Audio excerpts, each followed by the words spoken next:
الحمدللہ وکفا وسلام علی عبادہ الذین اصطفیٰ اشہد ان لا الہ الا اللہ وحدہ لا شریک لہ واشہد ان محمدا عبدہ ورسولہ صلی اللہ علیہ وآلہ وسلم۔ اللہم صلی علی محمد وعلی آل محمد کما صلیت علی ابراہیم وعلی آل ابراہیم انک حمید مجید۔ اللہم بارک علی محمد وعلی آل محمد کما بارکت علی ابراہیم وعلی آل ابراہیم انک حمید مجید۔ اما بعد، ناظرین کرام، حدیث جبریل پر گفتگو کا سلسلہ جاری ہے، اور گزشتہ کئی پروگرامات میں آپ نے سنا کہ حدیث جبریل سے حاصل ہونے والے مختلف نکات کے اوپر گفتگو ہو رہی ہے، اور گزشتہ پروگرام میں ہم نے گفتگو کی تھی شہادتین کے اوپر کہ شہادتین کی یعنی کلمہ توحید کی شہادت دے دینا اور کلمہ رسالت کی شہادت دے دینا، ان دو کلمات کی شہادت کی کیا اہمیت ہے اور یہ اسلام کی بنیاد کس طرح سے ثابت ہوتے ہیں۔ ناظرین کرام، ان دو کلمات میں جو پہلا کلمہ ہے وہ ہے لا الہ الا اللہ، اور لا الہ الا اللہ نبی کریم صلی اللہ علیہ وآلہ وسلم نے یہی فرمایا تھا کہ اسلام کی اولین بنیاد یہ ہے کہ ان تشہد لا الہ الا اللہ، لا الہ الا اللہ کی شہادت دینا یہی اسلام کی بنیاد ہے، اور اس کی پھر دوسری بنیاد ہے وَأَنَّ مُحَمَّدٌ رَّسُولُ اللَّهِ۔ دوسری بنیاد یہ ہے کہ نبی کریم صلی اللہ علیہ وآلہ وسلم اللہ کے رسول ہیں، اور یہی دو شہادتیں ہیں جو اسلام کی بنیاد ہیں۔ ہم گویا جب مسلمان ہیں تو اس کلمے کی وجہ سے ہیں، اس کلمے کی شہادت کی وجہ سے۔ سوال یہ پیدا ہوتا ہے کہ یہ کلمات اس قدر فضیلت والے کلمات ہیں جس پر کچھ گفتگو ہو چکی اور کچھ آئندہ پروگراموں میں ہوگی، لیکن کیا ہم اس کلمے کی تفہیم پوری طرح رکھتے ہیں، اس کے مفہوم سے واقف ہیں کہ جب ہم لا الہ الا اللہ کی شہادت دیتے ہیں تو کس بات کی شہادت ہم حقیقت میں دے رہے ہوتے ہیں؟ یہ وہ سوال ہے جس کا جواب آج کے پروگرام میں ہم حاصل کرنے کی کوشش کریں گے کہ لا الہ الا اللہ کا حقیقتاً مفہوم کیا ہے۔ یہ عربی کے چند کلمات پڑھ لینے سے اور ان کی شہادت دے دینے سے اتنا بڑا انقلاب کیوں کر رونما ہو جاتا ہے؟ یقیناً یہ سارا انقلاب ان کلمات کے معانی اور مفاہیم کے اندر پوشیدہ۔ لا الہ الا اللہ کا جو لفظی معنی ہے ناظرین کرام، یہ اس کے دو حصے ہیں، ایک ہے لا الہ اور دوسرا ہے الا اللہ۔ ایک میں نفی ہے اور ایک میں اثبات ہے۔ گویا پہلے حصے میں جب ہم کہتے ہیں لا الہ تو ہم حقیقت میں انکار کر رہے ہوتے ہیں، اور پھر دوسرے حصے میں ہم اس بات کرتے ہیں جب ہم کہتے ہیں الا اللہ۔ کس بات کا ہم انکار کرتے ہیں لا الہ الا اللہ کی شہادت دے کر، اور کس بات کا اقرار کرتے ہیں؟ اس کو سمجھنے کی ضرورت ہے، اور یہی مفہوم ہے لا الہ الا اللہ۔ لا الہ یعنی کوئی الہ نہیں ہے۔ ناظرین کرام، الہ کا معنی عام طور پر کیا جاتا ہے معبود۔ معبود بھی عربی زبان کا لفظ ہے، لیکن اردو میں مستعمل ہے معبود، لیکن الہ اردو میں مستعمل نہیں ہے۔ جب ہم الہ کو اردو میں استعمال کریں تو ہم اس کے مفہوم سے ناآشنا ہوتے ہیں کہ الہ سے کیا مراد ہے۔ ہم اس کا ترجمہ کرتے ہیں معبود، جبکہ معبود بھی عربی زبان کا وہ لفظ ہے کہ جو کسی بھی عبادت کیے جانے والی ہستی کے بارے میں استعمال ہوتا ہے، اور ہم اس کا ترجمہ یوں سمجھتے ہیں کہ اللہ کے علاوہ کوئی معبود نہیں، لا الہ کوئی معبود نہیں۔ اور اس پر بھی چونکہ معبود بھی عربی زبان کا لفظ ہے، اور محدثین کرام نے اور علماء کرام نے اس پر گفتگو کی ہے کہ عربی میں جب یہ کہا جاتا ہے لا الہ الا اللہ تو کیا اس کا معنی یہ کیا جا سکتا ہے کہ لا معبود الا اللہ؟ جب اس کا ترجمہ لا معبود الا اللہ کرتے ہیں تو اس سے کون کون سی پیچیدگیاں اور کون کون سی فکری غلطیاں اور عقیدے کی غلطیاں رونما ہوتی ہیں، یہ بھی ہم بعد میں جاننے کی کوشش کریں گے۔ ہم اگر یہ اس کلمے کے پہلے حصے کو سمجھنے کی کوشش کریں کہ جس میں ہم نفی کرتے ہیں، تو کس چیز کی ہم نفی کرتے ہیں؟ الہ ایک ایسا لفظ ہے جو ایسی ہستی پر بولا جاتا ہے جو مختلف قسم کی خصوصیات اپنے اندر رکھتی ہو، یعنی وہ ہستی معبود بھی ہو، یعنی اس کے علاوہ کوئی عبادت کے لائق نہ ہو، وہ ایسی ہستی ہو جو ہمہ مقتدر ذات ہو، جس کے پاس ساری قدرتیں، یعنی علی کل شیء قدیر وہ ذات ہو، اور وہ ایسی ذات ہو جو بدیع السماوات والارض ہو، یعنی زمین و آسمان کو بغیر نظیر اور بغیر نمونے کے پیدا کرنے والی ذات ہو، فاطر السماوات والارض ہو، ابتدا کرنے والی ہو زمین و آسمان کی، یعنی وہ صرف خالق نہ ہو، مالک بھی ہو، مدبر بھی ہو، اور وہ پوری صلاحیتیں، پوری طاقتیں صرف اس کے اندر ہوں، سارے خوف اسی سے وابستہ کیے جا سکیں، ساری امیدیں اسی سے وابستہ کیے جا سکیں، یہ اگر ایسی ہستی کوئی ہو تو اس کا نام ہے الہ۔ اور جب ہم کہتے ہیں لا الہ، کہ ایسی کوئی ہستی نہیں، تو اس کا مطلب یہ ہے کہ میں دنیا میں کسی ہستی کی طاقت کو نہیں مانتا، دنیا میں کسی جابر کے جبر کو نہیں مانتا، کسی فرعون کی فرعونیت کو نہیں مانتا، کسی صاحب قدرت کی قدرت کو نہیں مانتا، میں کسی ہستی کے کسی اختیار کو قطعاً تسلیم نہیں کرتا، کسی چیز کی کوئی حقیقت نہیں ہے الا اللہ، سوائے اللہ کے۔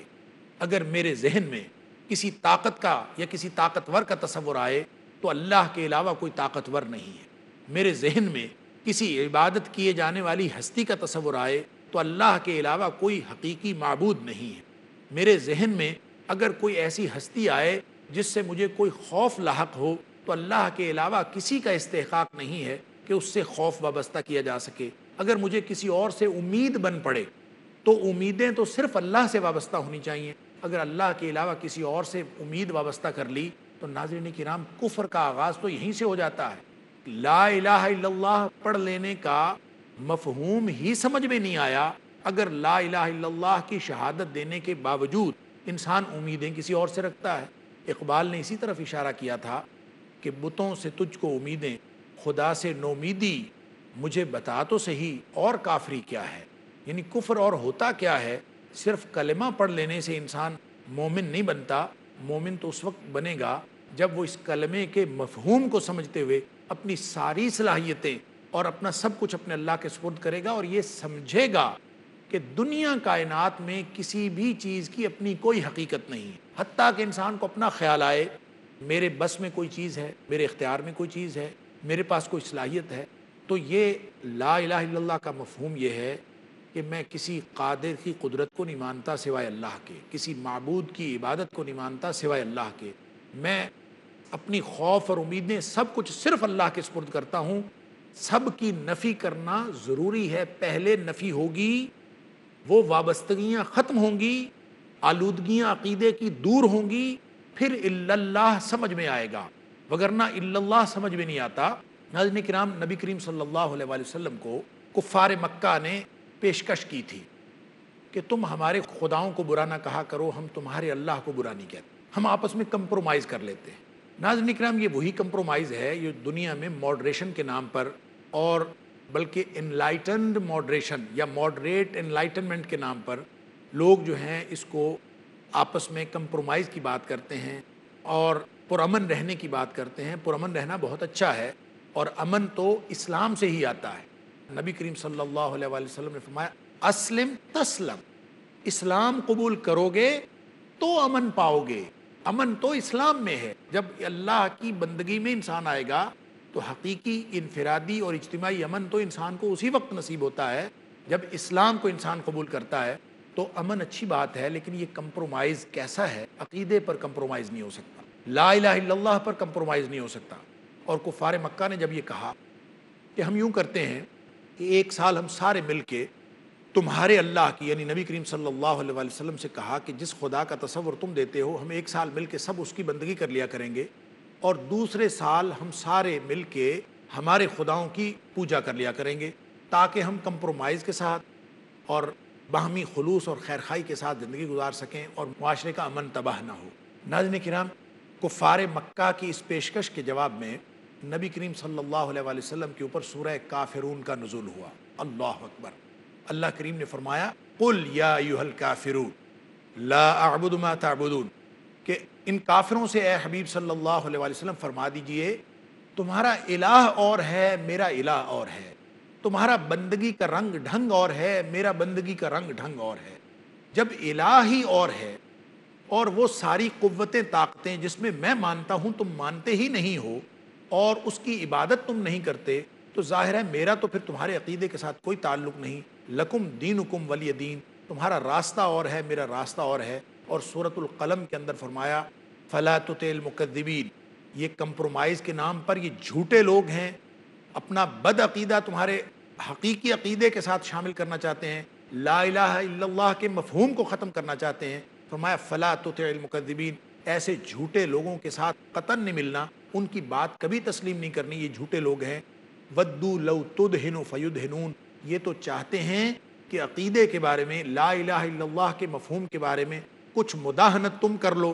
تاکہ وہ بھی ڈھیلے پڑ جائیں، تم بھی ڈھیلے پڑ جاؤ، وہ بھی ڈھیلے پڑ جائیں۔ تو عقیدے میں لا الہ الا اللہ کے مفہوم میں مداہنت نہیں ہو سکتی۔ ناظرین کرام، یہ عقیدہ کتنا خالص ہونا چاہیے، اور ایک کلمہ، یہ الفاظ ادا کرنے سے کیا مفہوم ذہن میں آنا چاہیے، اسی سلسلے میں انشاءاللہ گفتگو جاری رہے گی۔ لیکن یہاں وقت ہوا ہے ایک چھوٹے سے وقفے کا، وقفے کے بعد ہم حاضر ہوتے ہیں، تب تک کے لیے اجازت دیجیے۔ السلام علیکم ورحمۃ اللہ وبرکاتہ۔ أرجو رضاك أنت الرحيم أنت الرحيم يا ایک دفعہ پھر خوش آمدید ناظرین۔ وقفے سے پہلے ہم گفتگو کر رہے تھے کہ اللہ تعالیٰ نے لا الہ الا اللہ کا جو کلمہ ہمیں عطا فرمایا ہے، اس کا کیا مفہوم ہمارے ذہنوں کے اندر ہونا چاہیے کہ اللہ کے علاوہ کوئی معبود حقیقی نہیں ہے، اور اللہ کے علاوہ کوئی ایسی شخصیت نہیں ہے جس کے ساتھ خوف اور امیدیں وابستہ کی جا سکیں۔ یہی بات ذہن میں رہنی چاہیے، اور ان سارے معبودوں کی نفی ضروری ہے۔ نبی کریم صلی اللہ علیہ وسلم نے کفار کی اس پیشکش کے جواب میں کہ ہم ان کو بھی مان لیں اور ان کو بھی مان لیں، ان کا انکار ضروری ہے۔ اس لیے قرآن پاک میں اللہ کریم نے یہ بھی فرمایا کہ جتنے بھی نبی آئے، وَلَقَدْ بَعَثْنَا فِي كُلِّ أُمَّةٍ رَسُولًا أَنِ اعْبُدُوا اللَّهَ وَاجْتَنِبُوا الطَّاغُوتَ، یعنی ہر امت کے اندر جو نبی آئے وہ یہی دعوت دیتے تھے کہ اللہ کی بندگی کرو اور طاغوت سے بچو، یعنی ان آلودگیوں سے بچنا ضروری ہے۔ اسی لیے لا الہ الا اللہ کا پہلا جو حصہ ہے وہ نفی پر مشتمل ہے۔ ناظرین کرام، اس نفی کو، یہ جو یعنی لا الہ الا اللہ کے پہلے حصے پر مشتمل ہے، اس کو سمجھنے کے لیے تھوڑا سا عربی زبان کو سمجھنا بھی ضروری ہے کہ عربی زبان میں ایک نفی ہوتی ہے، عام نفی یا سادہ نفی ہوتی ہے۔ جب ہم کہیں لا الہ، تو یہ سادہ نفی ہے، کوئی الہ نہیں۔ اور کلمہ شہادت کے اندر جو کلمہ ہے یہ لا الہ الا اللہ ہے، یہاں لا الہ الا اللہ نہیں ہے۔ اور جب اس طرح سے نفی کرتے ہوئے، یعنی لا الہ الا اللہ کی بجائے لا الہ الا اللہ ہو جائے، تو اس کو عربی زبان میں نفی جنس کہتے ہیں۔ نفی جنس اور عام نفی میں کیا فرق ہوتا ہے، یہ بھی اگر ذہن میں رہے تو اس سے بھی لا الہ الا اللہ کا مفہوم سمجھ میں آتا ہے۔ اس کو ایک مثال سے آپ سمجھ لیجئے کہ اگر کوئی شخص کسی ایسے آدمی کو چاہتا ہو، کسی کام کے لیے کوئی شخص درکار ہے، یا کوئی ایسی ضرورت ہے، کوئی الیکٹریشین چاہیے، یا کوئی کسی خاص کام کے لیے کوئی آدمی چاہیے، کوئی ٹیکنیکل آدمی، تو آپ کسی شخص سے کہیں کہ جاؤ بھائی بازار سے ایسا آدمی، اس طرح کی خصوصیات والا آدمی ڈھونڈ لاؤ، اور وہ شخص واپس آ کے کہے بازار سے کہ لا رجل فی السوق، کہ بازار میں ایسا آدمی کوئی نہیں ہے، تو اس کا مطلب یہ ہوگا کہ بازار میں لوگ تو ہیں لیکن وہ آدمی جو ہمیں چاہیے تھا وہ نہیں ہے۔ اور اس سے بھی مفہوم ادا ہو جائے گا عام نفی سے بھی، لا رجل فی السوق سے۔ لیکن اگر کوئی واپس آ کے وہ شخص یہ کہہ دے کہ لا رجل فی السوق، یعنی عام نفی استعمال کرنے کی بجائے اس کی نفی جنس کا کلمہ استعمال کر دے، لا رجل فی السوق کہہ دے، تو اس کا مطلب یہ ہوگا کہ نہ کوئی چھوٹا بازار میں موجود ہے، نہ کوئی بڑا آدمی موجود ہے، ایسا کوئی آدمی بازار میں موجود ہی نہیں سرے سے جس پر لفظ رجل کا اطلاق ہو سکتا ہو، یعنی ایسی جنس کی ہی کوئی چیز وہاں پہ موجود نہیں ہے۔ لا رجل فی الحدیقہ یا لا رجل فی السوق، یعنی بازار میں کوئی آدمی نہیں ہے، نہ کوئی لنگڑا، نہ کوئی لولا، نہ کوئی بے ہنر، نہ کوئی ہنرمند، قطعاً کوئی ایسا ہے ہی نہیں۔ ناظرین کرام، یوں جب نفی جنس کو سمجھتے ہوئے ہم لا الہ الا اللہ کو پڑھتے ہیں تو اب بات سمجھ میں آئی کہ لا الہ الا اللہ کا معنی یہ ہے کہ وہ خصوصیات جو صرف اللہ میں ہیں، ایسی خصوصیات رکھنے والی کوئی ہستی اس دنیا کائنات میں اور موجود نہیں ہے،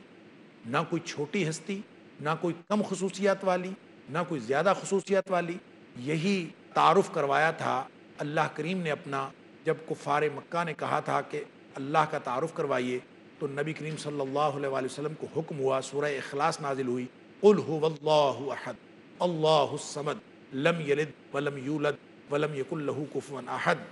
ہر طرح کی نسبتوں سے پاک، ایک اکیلی ہستی، یہ تسلیم کرنا لا الہ الا اللہ کا مفہوم۔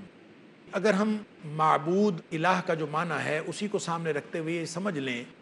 کہ لا الہ الا اللہ کا معنی یہ ہے، اس کا مفہوم یہ ہے کہ لا موجود الا اللہ، کہ اللہ کے علاوہ کوئی چیز موجود نہیں ہے، یا لا معبود الا اللہ، یا لا موجود الا اللہ، اگر ہم یہ سمجھ لیں تو کیا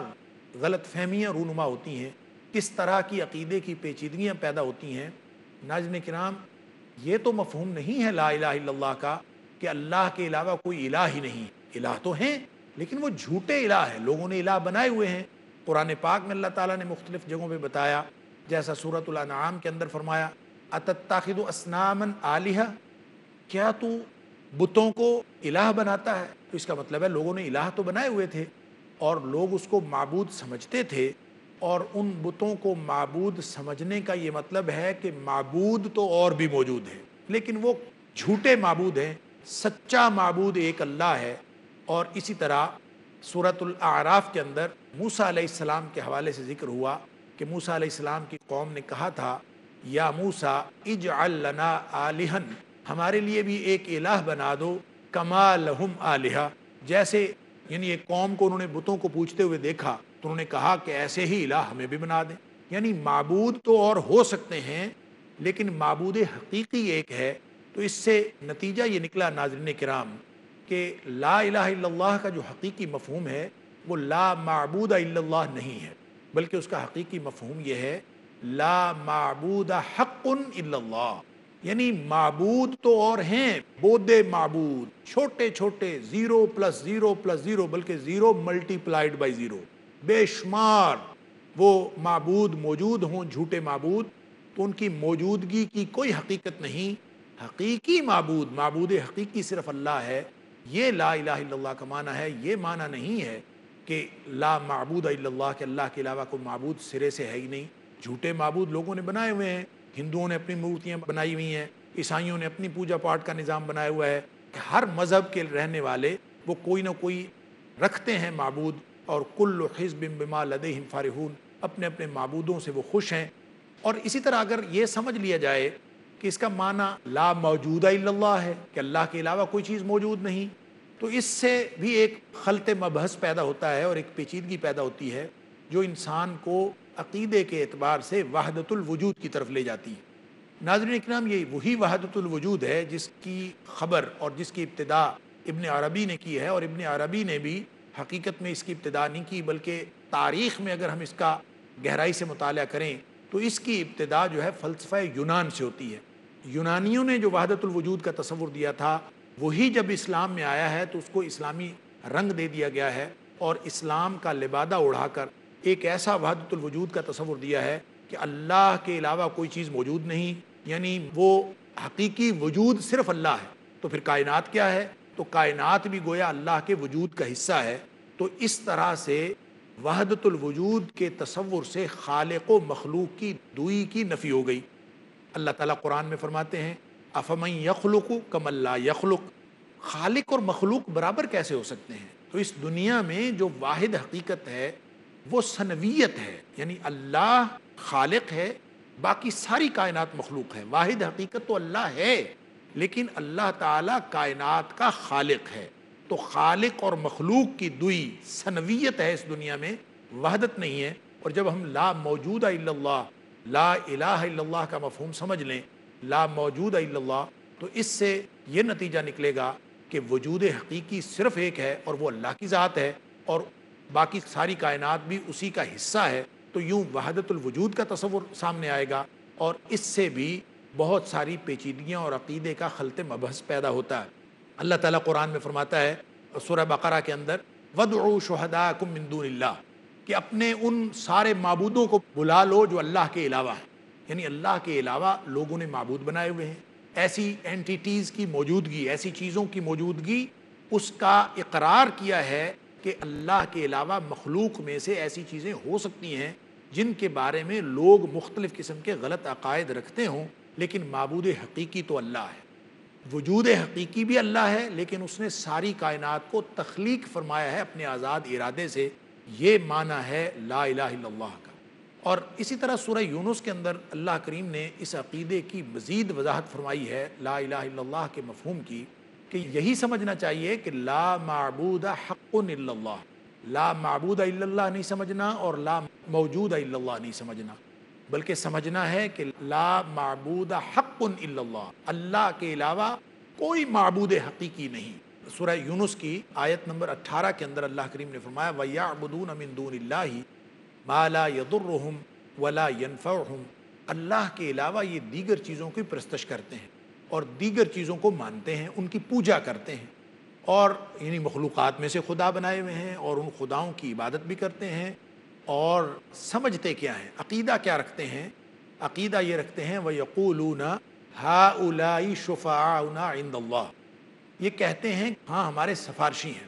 تو اس کا مطلب یہ ہے کہ یہ اللہ کے علاوہ کچھ چیزوں کی پوجا کرتے ہیں، مورتیوں کی، بتوں کی، قبروں کی، کسی بھی چیز کی، لکڑی اور پتھر کی بنائی ہوئی مورتیوں کی پوجا کرتے ہیں، ہاتھوں سے بنائے ہوئے خداؤں کی پوجا کرتے ہیں، اور ان سب کا مطلب یہ ہوا کہ اللہ کے علاوہ ایسے وجود تو اس دنیا میں موجود ہیں، مخلوق کے اندر بہت سارے موجود ہیں، لیکن وہ صفات رکھنے والا معبود حقیقی جو الہ کی اصطلاح پر پورا اترتا ہو، وہ سوائے اللہ کے اور کوئی نہیں ہے۔ یہ ہے مفہوم لا الہ الا اللہ کا صحیح مفہوم، جو مختلف قسم کی عقیدے کی غلطیوں سے پاک۔ ناظرین کرام، اس کا ذکر سورہ بقرہ کی اس آیت میں بھی ہوا کہ اللہ کریم نے فرمایا وَمِنَ النَّاسِ مَن يَتَّخِذُ مِن دُونِهِ أَندَادًا، کہ لوگوں میں سے ایسے لوگ بھی ہیں جو اللہ کو چھوڑ کر دیگر چیزوں کو شریک بناتے ہیں۔ اور اس کا مطلب یہ ہوا کہ اللہ کے علاوہ وجود تو بہت سارے ہیں، اللہ کی مخلوقات میں سے ایک خالق ہے، باقی ساری کائنات مخلوق ہے، وہ ایک رازق ہے، باقی ساری کائنات مرزوق ہے۔ تو مرزوق کائنات میں سے اور مخلوق کائنات میں سے بہت سارے وجود بھی ہیں، بہت سارے ایسے یعنی جو اللہ کے وجود کے علاوہ وجود رکھتے ہیں، اور جھوٹے معبود بھی ہیں۔ معبود حقیقی وہ ہے، خالق و مالک وہ ہے، اور میں نے ابتدا میں عرض کیا تھا کہ وہ ساری صفات جو الہ کی شخصیت اور الہ کی اصطلاح کا خاصہ ہے، وہ ساری کی ساری صفات اللہ میں تسلیم کرنا اور اللہ کے علاوہ کسی میں تسلیم نہ کرنا، یہی لا الہ الا اللہ کا مفہوم ہے۔ اللہ تعالی ہم سب کو لا الہ الا اللہ کا صحیح مفہوم سمجھنے اور اس کے مفہوم حقیقی کے مطابق اور اس کے تقاضوں پر عمل کرنے کی توفیق عطا فرمائے۔ وآخر دعوانا ان الحمد للہ رب العالمین۔